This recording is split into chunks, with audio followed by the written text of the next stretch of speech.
you're doing this wrong. Not because you're lazy, not because you're bad with money, because the internet lied to you about which method actually works. To camps, 2 arguments. People online will fight about this like it's a religion. Team Avalanche versus Team Snowball, and almost everyone explaining it to you is missing the one detail that actually decides whether you pay off your debt or quietly give up in month 4. Here's what nobody tells you. The smarter method might be the one that guarantees you fail. Let that sit for a second. You've got debt. Maybe it's one card. Maybe it's for things stacked on top of each other. A credit card, a car loan. That personal loan you took out during the year everything fell apart at once. You check your banking app and your stomach drops a little. Not because you can't do math, because you don't have a system. You just have numbers staring back at you. And numbers alone don't tell you what to do next. So let's fix that right now. There are 2 strategies: Snowball, Avalanche. Same starting point. You pay the minimum on everything. The difference is what happens with every extra dollar you have. Snowball, you rank your debts smallest to largest. Interest rate doesn't matter. You throw every spare dollar at the smallest one until it's dead. Then you take that payment and roll it into the next smallest. It grows. It picks up speed. Like an actual snowball rolling downhill, small, then bigger, then unstoppable. Avalanche, same setup, but you rank by interest rate instead of size. You go after whichever debt is charging you the most, no matter how big it is. Once that's gone, you move to the next highest rate. Here's the twist people skip past. Avalanche is mathematically better every single time. If your only goal is minimizing interest paid, Avalanche wins. Full stop. So why does anyone use Snowball? Because here's the real problem, and it's not the one you think it is. The thing standing between you and zero debt was never the math. You already understand the math. You understood it before this video started. The thing standing between you and zero debt is whether you can stick with a plan for the next 12, 18, 24 months without quitting. That's not a spreadsheet problem. That's a psychology problem. Think about the last time you tried to build a habit, gym, diet, waking up earlier. Did you fail because the plan was too complicated? No. You failed because week 3 hit. The results weren't visible yet, and the effort still felt exactly as hard as day 1. Debt payoff is that exact same trap, except slower. And with your money strapped to it, here's where Avalanche quietly sabotages people. Imagine your highest. Interest debt is also your biggest. Balance are common, extremely common. So you dump everything into it for months, sometimes over a year, and the number barely moves. No milestone, no I did it moment, just a slightly smaller version of the same overwhelming figure. Month after month after month,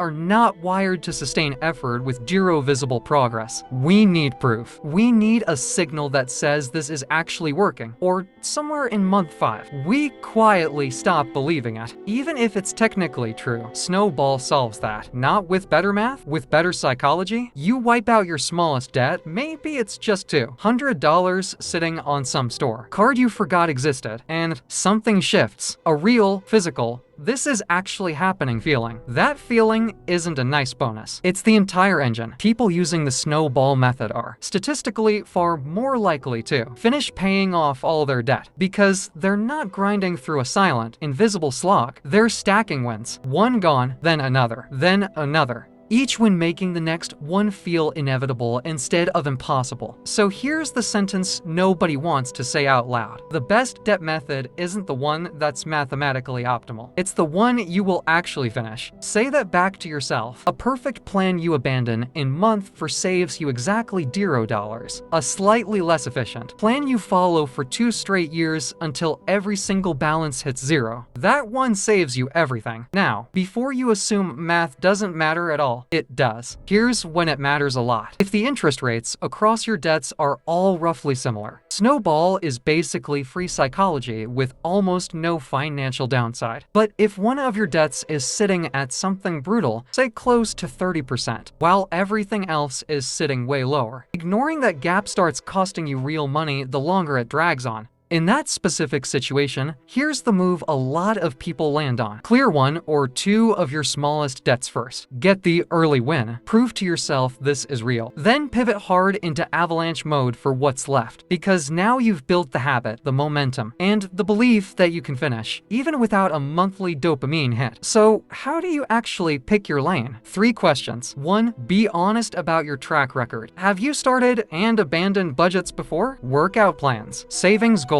Don't treat that as a character flaw. Treat it as data. That data is telling you exactly one thing. You need quick wins to stay in the game, which means Snowball is probably your answer. 2. Look at your actual numbers. Write every single debt down. Balance and interest rate side by side. If the rates are all close together, the math difference between the 2 methods is basically nothing. So pick whichever keeps you showing up. For most people, that's Snowball. 3. If you do have one debt with a dramatically worse rate than the rest, knock out your smallest one or 2 balances first for momentum. Then switch into Avalanche for the remainder. Best of both, quick win up front, efficiency for the long haul. Now, let's talk about the part people really don't want to talk about. The shame? A lot of the shame wrapped around debt isn't actually about the debt. It's about the story you've built around what the debt means about you. Like having 4 balances instead of 0 makes you irresponsible, behind, bad with money. But debt happens for 100 boring, human reasons. A layoff, a medical bill that showed up uninvited, a car that broke down at the worst possible moment, college, because nobody ever actually sat you down and taught you any of this. None of that makes you broken. It makes you normal. The only actual mistake, the only one, is doing nothing about it because the shame feels safer than starting the plan, something worth sitting with for a second. The version of you 12 months from now, the one who's already knocked out 2 or 3 debts, isn't going to care whether you technically picked the mathematically perfect method. They're going to care about exactly one thing, that you started. That's the whole secret hiding underneath every online argument about which method is smarter. Starting beats perfect every single time, because a perfect plan that never launches doesn't pay off a single dollar, not one. So here's what you do the second this video ends. Write down every debt you have, every single one, in one place you can actually see all at once, not scattered across 3 apps you never open, not living in your head where it just creates anxiety instead of action. One list. Order it by balance if you're going Snowball. Order it by interest rate if you're going Avalanche. Whichever one matches who you actually are, not who you wish you were.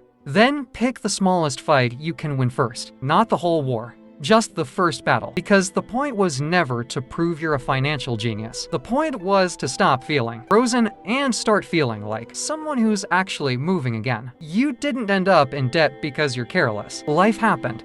And nobody handed you a manual for any of this. But paying it off, that part you can control, one balance at a time, using a system built around how you actually work, instead of how some textbook thinks you should work. So make the list. Pick the method that matches your brain, not the internet's opinion, and go knock out that first balance, even if it's small. Especially if it's small, you're not bad with money. You're just someone who finally learned how you work.